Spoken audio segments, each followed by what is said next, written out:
Tito Nax Farmer Official.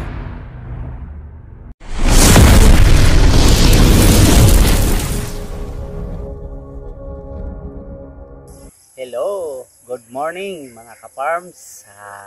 Magandang umaga po sa inyong lahat. Mga ka-farms, ngayon na umaga, itong kukuntin ko ngayon, mag-abono ako sa aking talungan na nasira sa init, no? So nagkakataon na ngayon mga ka-farms, ang tagal naming hinihintay na umuulan ngayon. Umuulan na talaga, so ano na kami mga ka-farms, makapag-abono, tapos maka-spray. So ngayon, ito na yung abubunuhan ko mga ka-farms, no? So ito na yung gagawin ko ngayon mga ka-farms. Mag-abono ako.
Sana mga ka-farms, ngayon yung sinso.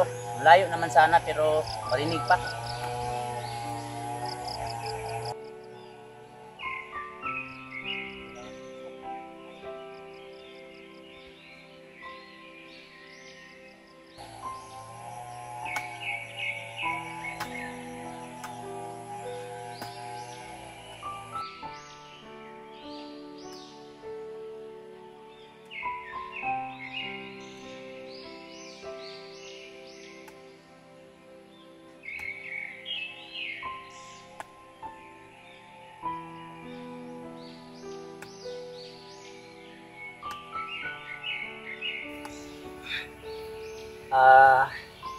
Mga ka-farm, magandang umaga po sa inyo. Magbirinda muna tayo. Init-init na mga ka-farms. Kayo, kape tayo. Kahit mainit, kape ang dapat inumin kasi kung malamig, una-una pang ulan. Umulan na kasi dito sa amin pero hindi pa masyado mabilis, pero medyo nabasa na yung lupa, pero hindi pa masyado. Pero nagano na ako, nag-abuno, nahambukan ko yung talong sa abuno. So mininda tayo mga ka-farms.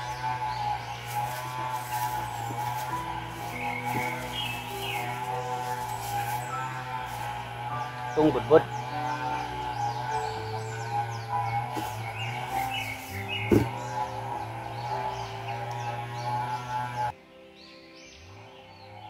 init. Hindi makaya pag jacket.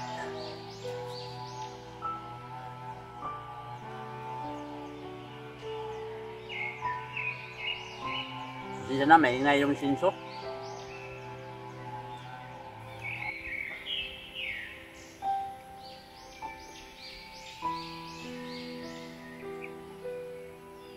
Ang kasanayan ko mga ka-farms, pag ako'y magtrabaho, hindi talaga ako magbirinda ng malamig gaya ng coke. Mas mabuti pa yung nabilad ka sa init, magkakape ka. Walang mangyari sa inyo, walang trangkaso, walang, kung sa baga sa Bisaya, sinisipon, inuubo.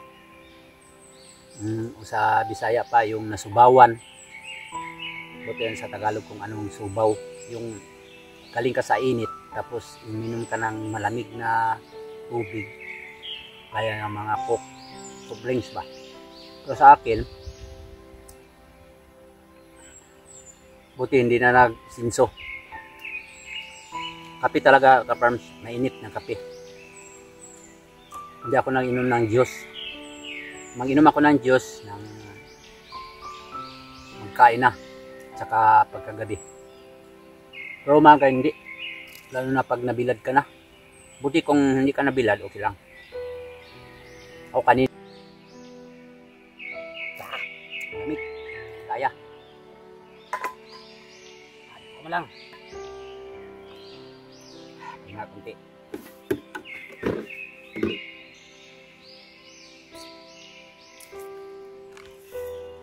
Yung area ko mga ka-farm dito, yan sa paligid ng likuran ko, yon area ko yan. Yung kubo-kubo ko noon na ispan na hindi pa natubigan ngayon mga ka-farms. Nakita ninyo, hindi pa siya natubigan. Pero nagsisimula na nag-ulan. Hindi pa kasi masyado malakas.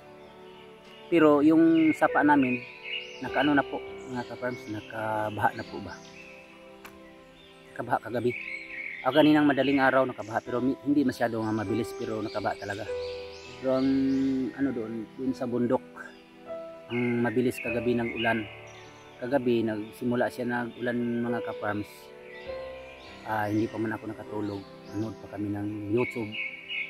Vlogger ako mga ka-farmer, pero nanonood ako ng YouTube din gaya ng mga idol ko. Marami kasi akong idol na vlogger. Kaya doon ako kumukuha ng mga tunan ko sa pagbablog kung dapat or saan ang mali or dapat tama. Kaya kagabi, umulan kagabi mga alas 12, alas 11, nagsisimula na nagdalugdog hanggang nag-umaga mga ka-farms. Unti-unti lang dito sa amin, hindi malakas, pero sa baga kung parang mga ka-farms, nag-inday-inday ba ang ulan. Pero sa bundok, sa lugar namin ng papa ko doon sa banda Mount Apo, sa Balabag, malakas doon kasi yung sapa dito sa Kalasuyan nanggaling doon, nag-abono ako. Ito yun ang lugar na yung kalubiyan dyan, may mga nyugan, pero yung sobrang malaki na nyug, sobrang masukal na nyug, hindi ko na yan mataniman ng mga gulay, kundi mga ka-farms. May kambing kasi ako, dalawa. So may kambing pa akong inihiram na alagaan ko or binabatnan. Papayag naman yung kaibigan ko. Yung hybrid yun mga ka-farms, hybrid. Tapos dito, banda wala naman masyadong nyug. Parang dito lang sa gitna. Ayan, tabi ng aking pispan mga ka-farms. Yung pispan ko doon, dalawa. Nung nag-init, inaano ng kangkong. Maraming kangkong mga ka-farms. Yung isa, yan natuyo. Natuyo yan. Natuyo yung yun ang ko po. Yung kubo-kubo ko po. Yan. Yan ang kubo-kubo ko. Maraming gulay dyan pero ilan na lang yung lubati, at saka yung yung patula, at saka may kunting dyan, talong. Kaya ang dito na malinis, tataniman ko pa yan. Yan, dyan banda mga ka-farms. Yun ang aming lugar. Yan, yun ang preparasyon yan mga ka-farms. Na namin yan, sinarol na namin yan ni Boss Sammy. Doon banda sa dulo kay Sammy doon. Diri banda yung may puno na niyog. Yan ang sa akin hanggang doon.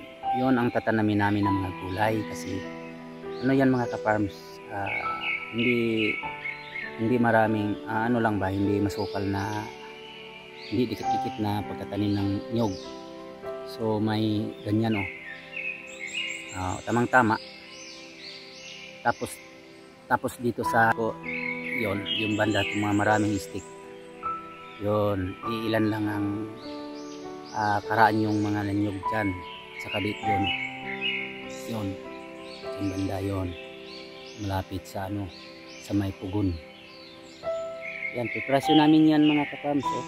Nung tag-init, grabe, kahit nagtag-init, naglinis ako. Pero madaling araw, pagdating ng alas 9, hindi na ako magtrabaho. Share ko lang po yan. Ganyan talaga yung aming bukirin dito sa aming farm. Farm ng aking ate po, nasa US. Ako ang ako ang dito, finance, pamangkin niya ako. Yun, maganda yung lugar namin mga ka-farms. Super hindi bundok, patag dito sa amin mga ka-farms. Yan. Saka may bahay pa ako, may bahay ng tanim ko dyan, ang palaya po. Dyan ko kung magpabilad, mainit na kasi. Mainit kasi, hindi gaya ng dito, doon sa aming sa Balabag, malamig doon mga ka-farms.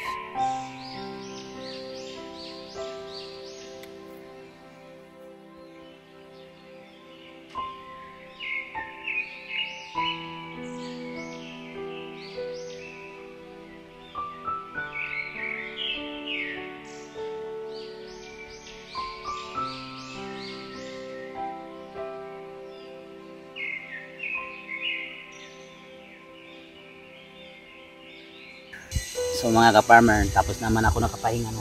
Nakapagkape. Magsasarol muna ako ng dyan lang sa hindi mainit yung may landong doon, no? Doon na lang.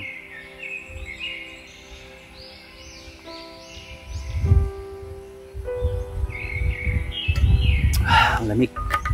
Okay naman, nag-inom ako ng malamig, tagal naman ako nakape. Pero hindi lang marami mga ka-farms.